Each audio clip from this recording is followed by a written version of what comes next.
Migori. E kindeni mamoko kuom skunde ma pacho kae pod nigi klese mag chuodho, choche maricho kod lwasi marach mar somo. Skunde e kar chung' od bura ma Kiharu kaunti ma Murang'a osebedo ka rieny e bwo chenro motisi ni masomo bora. Ma en chenro manochaki kod jaod bura ma Kiharu Ndindi Nyoro mawachore ni nosekelo lokruok e skunde duto mag primary kod sekondar maromo 112. Penjo mathoth osewuok e wi kama chenro no yudo sir mar omenda mar CDF ma bende Kiharu gole pesa ma kore lach makamano mar keto e tim gik machalo koda mago. Dibed ni ng'ato tiyo kod chenro ni e keto Ndindi Nyoro e oparo mamalo mar siasa mano motelo ne yiero mar 2027. Chris Owino kolono matut. Achiel kuom olemo mamit mag katiba mar 2010 en omenda mar dongruok mar kuonde chung' od bura NGCDF.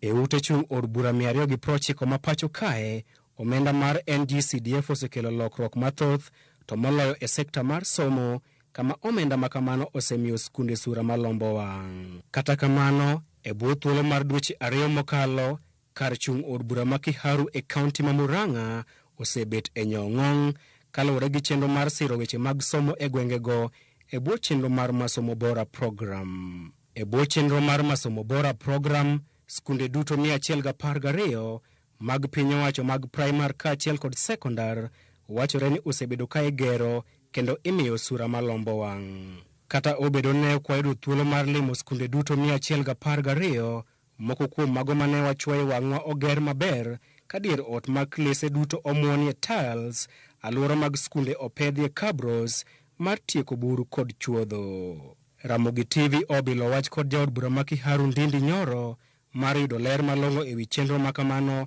ahinya to kama omenda makamano wuokie. Yes, mheshimiwa. Yes. Hivi nani? Hadi maber. Kazi koje? Kazi iko sawa? Machiegni. Erokamano. Magi timore e kinde ma siasa mag dhiro Ndindi Nyoro mondo obi obed jalup jatend piny William Ruto e yiero mar 2027 bende osebedo kadhi nyime e yora piny e gwenge mag masawa. Jumbe 2 mokalo, maloyo jood bura 15 motenore kod piny owacho ne otimo limbe e kar chung' od bura ma Kiharu mar somo rieko e wi chenro mar masomo bora. Bang' somo rieko, jood bura go ne owuok ayanga kendo sidho Ndindi Nyoro kaka jal monego bed jalup jatend piny William Ruto e yiero mabiro. Makelo penjo ni en ang'o momiyo Ndindi Nyoro ne ochako chenro mar masomo bora. It would be very difficult for me to be sitting where I am seated were it not for education.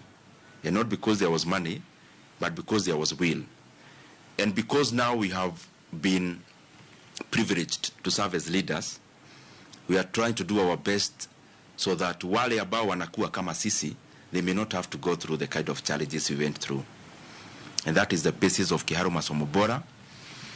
CDF, in Kiharu, we get more or less like every other constituency. And I must say also the majority of the MPs are doing quite a good, commendable job. Kosedi bed ni ng'ato tiyo kode kokalo e chenro no e chwalo agenda mar siasa e gwenge mag masawa motelo ne yiero maduong' mabiro. Please be one of those people and give me something. You know, I also read on social media sometime, but you know what I've seen as a leader? Always focus on the impact. The impact. What do I mean by impact? You know the English, the language we are talking, the one we are using now. You went to a primary school. One of the teachers taught you how to say hi, hello, and talk in the language we are using now. The impact she left or he left is enduring up to date. You may have polished up along the way, but it's the same. When he told you this is called a chair, it has not changed. That was an impact. I focus on the same as a leader. To be honest with you, I don't focus on the activity. I focus on, after this, what kind of impact is there now, tomorrow, the other day. So when you focus on impact, you may not be distracted so much. Penjo mathoth bende luorore e wi kaka omenda mar dongruok mar NGCDF nyalo timo gik madongo makamago. Ere adiera e wi wachni. You know, Chris, CDF is a lot of money. All that we do I've told you in our first term, we tiled all our public primary schools, and there are many, 112. How are we able to do that? In that regard, we started something called labor-based. In Kiharu, in terms of NGCDF, we read it the way it should be. CDF is community development.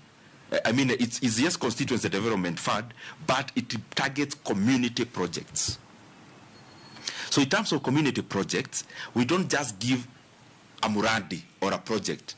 Even the way of actuating that project, we let it be the business of the locals. So we trained the foodies, 150 of them, in terms of fixing tiles, because that is the only skill we were a bit deficient. And another 150 foodies on professional painting. All the other things that we do, we engage the local people.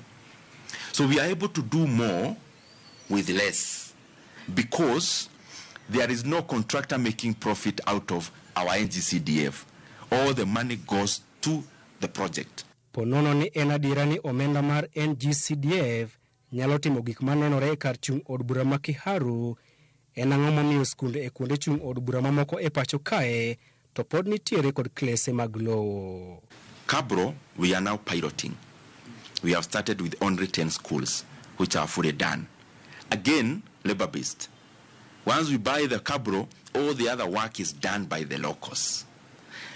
Kabro, where do we get this money from?